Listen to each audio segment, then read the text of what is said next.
There's an ongoing genocide at the moment being carried out around the world, and the victims are Christians. And we hear very little about this, and we especially hear nothing from the people that should be talking about it in Britain and in Europe and in America.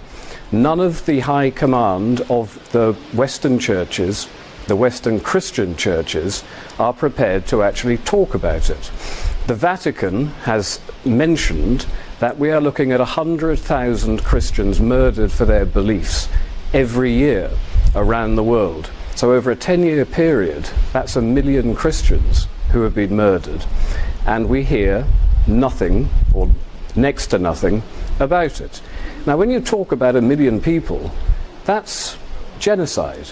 That is literally genocide, and we're not supposed to talk about it.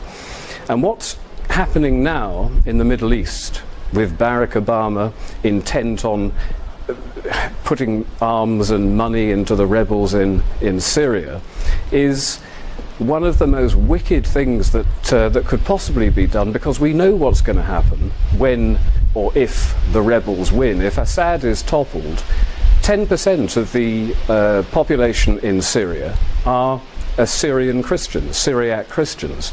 They speak Aramaic. It's the oldest language of Christianity. It's the language that Jesus spoke. And they are going to be massacred if Assad is toppled. It doesn't matter that Assad is a deeply unpleasant man. What I am concerned about is the protection of Christians around the world, even if our church apparently finds this too unpleasant to mention. Look at Iraq. When we went into Iraq, they had 1 million Christians living there. After we deposed Saddam Hussein, we had a situation where the Al-Qaeda-backed people and the various jihadist fundamentalists started attacking Christians. Half of those Christians in Iraq fled, and half of them went to Syria. Now Syria is going to have the same problem. And it's going to happen. It's a horrible thing to have to say, but we are backing absolutely the wrong side here. As I said, I know that Assad is a deeply unpleasant man, but, and it's a big but, the people who are going to replace him will be just as bloodthirsty, but unlike Assad, they are going to murder the Christians. 100,000 Christians a year murdered. This is just an astonishing thing. Go down to your local church and say, when was the last time on your Sunday morning sermon that you actually talked about this? Because these are your people, these are your Christian people around the world that you are systematically ignoring.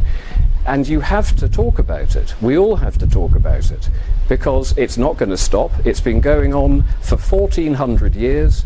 When we talk about the Middle East today, everyone just assumes that it has always been Islamic. But of course it wasn't always Islamic. Before Christianity put its roots down, it was pagan and Jewish. And Christianity, when it came in, flowered all over the Middle East. Countries like Egypt and countries like Syria, those whole areas were Christian. And when people talk about the Crusades and the terrible things that the imperialist and colonialist oppressors that were the Christians were doing at the time, we were going into previously Christian countries that had been conquered by Islam and trying to reinstate Christianity. The whole Crusades issue is manipulated by the media, manipulated by the education systems, and again, this is not right, but it's part of this continuing battle, war, ongoing war against Christianity. And it has to stop. Most people are unaware of it. This is just a very brief video to outline what the situation is, what the situation has been historically, and what the future is going to be if these foolish children, like the British Home Secretary, William Hague, gets his way and actually manages to depose Assad, which is their intention. And we are looking at 2 million Christians in Syria who may very well be massacred as a result, just as they have been in Iraq, just as they have been in Libya, and it has to stop.